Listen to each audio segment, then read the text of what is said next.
कि एक तरफ सरकार ये कह रही है कि हम रोजगार दे रहे हैं, और क्या दिन आ गया नीतीश कुमार जी, ये हमको पूरी तरह याद आ रहा है कि ये लालू जी का दौर आ गया।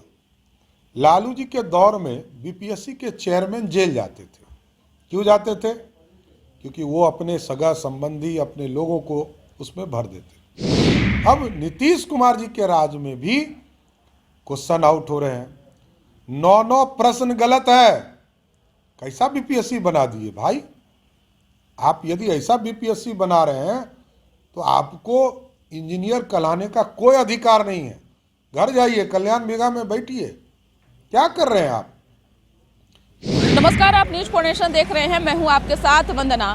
बिहार में लगातार बेरोजगारी एक ऐसा मुद्दा बन गया है कि तमाम युवा सड़क पर हैं, और यही नहीं, लाठी भी खा रहे हैं। इसके बावजूद भी युवा जो हैं अपने आप को वो समझा नहीं पा रहे हैं। अपने भविष्य की लड़ाई दिन रात एक करके लड़ रहे हैं। इसी क्रम में बीपीएससी को लेकर के जिस तरह से हाय तौबा मचा हुआ है, लगातार बीपीएससी के प्रति ऐसी छवि बन चुकी है बिहार में कि कहीं ना कहीं उसे धूमिल तो किया ही जा रहा है, उसे साफ करने की अभी तक कोई गुंजाइश नहीं है। इसी क्रम में बिहार विधान परिषद के नेता प्रतिपक्ष सम्राट चौधरी ने बिहार सरकार पर जोरदार हमला बोला है।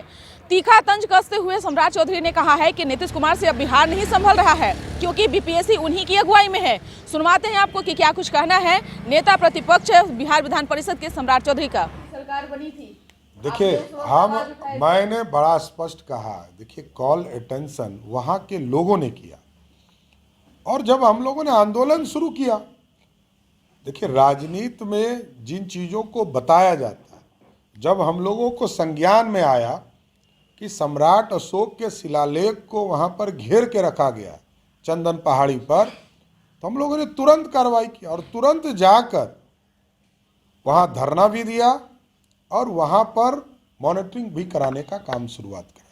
और प्रधानमंत्री जी को इसलिए विशेष तौर पर धन्यवाद दे रहा हूँ कि लगातार प्रधानमंत्री जी के कार्यालय से इसकी मॉनिटरिंग होती रही। बिहार में और भी ऐसे धरोहर हैं एकदम, जहां पर भी वंदना जी आपके माध्यम से या प्रदेश के कार्यकर्ताओं के माध्यम से इस तरह की सूचना प्राप्त होगी, तुरंत भारतीय जनता पार्टी और हम लोग इस पूरे बिहार के गौरव और भारत के गौरव को बचाने का काम करेंगे। एक तरफ सरकार ये कह रही है कि हम रोजगार दे रहे हैं, और क्या दिन आ गया नीतीश कुमार जी, ये हमको पूरी तरह याद आ रहा है कि ये लालू जी का दौर आ गया। लालू जी के दौर में बीपीएससी के चेयरमैन जेल जाते थे। क्यों जाते थे? क्योंकि वो अपने सगा संबंधी, अपने लोगों को उसमें भर देते। अब नीतीश कुमार जी के राज में भी क्वेश्चन आउट हो रहे हैं। 9 प्रश्न गलत है। कैसा बीपीएससी बना दिए भाई? आप यदि ऐसा बीपीएससी बना रहे हैं तो आपको इंजीनियर कहलाने का कोई अधिकार नहीं है। घर जाइए, कल्याण मेगा में बैठिए। क्या कर रहे हैं आप? बीपीएससी को, क्योंकि यह मुख्यमंत्री का दायित्व है। 32 साल से लालू नीतीश कुमार जी राज कर रहे हैं। कोई दूसरा दोषी नहीं हो सकता है, सिर्फ लालू और नीतीश दोषी है, ये जान लीजिए आप लोग। और मुख्यमंत्री क्योंकि होम मिनिस्टर भी हैं और बीपीएससी भी उन्हीं के कंट्रोल में है, तो हम तो ये डिमांड करते हैं कि उनको इस्तीफा करना चाहिए। कि बीपीएससी के जो अभ्यर्थी हैं उनका मांग जायज़ है, वो लगातार, हम लोग कोई इसमें राजनीति नहीं करेंगे। उनको स्पष्ट तौर पर भारतीय जनता पार्टी ये कहती है कि छात्रों के हित में आप काम करें, कार्रवाई करें, और जो दोषी पदाधिकारी है बीपीएससी के उसके खिलाफ कार्रवाई करें।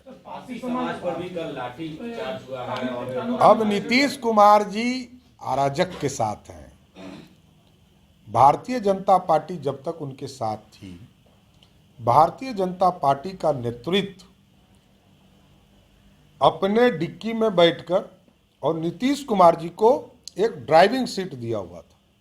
बीच वाले सीट पर भी भारतीय जनता पार्टी का कोई नेता नहीं बैठता था। यहाँ तो अब कल तक आप ही लोग देखते थे ना कि पीछे फोटो नहीं लगता था। नीतीश जी के एनडीए के राज में वो कहते थे सुप्रीम कोर्ट का आदेश है, एक ही फोटो लगेगा। अब कैसे 2 फोटो लग रहा है? राजनीति में उनका अस्तित्व खत्म, सिद्धांत खत्म, और बिहार की जनता ने यह स्पष्ट मोकामा और गोपालगंज में कहा कि नीतीश कुमार जी के पास अपनी पार्टी के पास 1000 वोट है, इससे अधिक कुछ नहीं। सदन में उठाएंगे क्या इस मामले 200%। ये तो इतना महत्वपूर्ण मुद्दा है कि बीपीएससी के मुद्दे को यदि सदन में नहीं उठाएंगे तो हम लोग सदन में बैठने लायक नहीं रह जाएंगे। तो सुना आपने कि क्या कुछ कहा, ये आपको बता दें कि यही नहीं, सम्राट चौधरी ने कहा कि इस बात को शीतकालीन सत्र में भी उठाई जाएगी। साथ ही साथ टीचर अभ्यर्थी जो है वो भी सड़क पर हैं, उनकी भी बात जो है सदन में उठाई जाएगी। अब देखने वाली बात होगी कि उन्होंने जिस प्रकार से नीतीश कुमार को नसीहत देते हुए सम्राट चौधरी ने कहा कि अब उन्हें कल्याण विकास चले जाना चाहिए, यानी घर वापस लौट जाना चाहिए, बिहार अब किन्हीं दूसरे के हाथों में सौंप देनी चाहिए। देखने वाली बात होगी कि लगातार युवा सड़क पर हैं, इसी बीच सियासत हो रही है। यह सियासत कहां तक होती है और क्या युवाओं को इंसाफ मिलता है या नहीं, इस पर बस इतना ही। बने रहिए न्यूज़ फाउंडेशन के साथ। तब तक हमारे चैनल को सब्सक्राइब नहीं किए हैं तो कर लीजिए। धन्यवाद।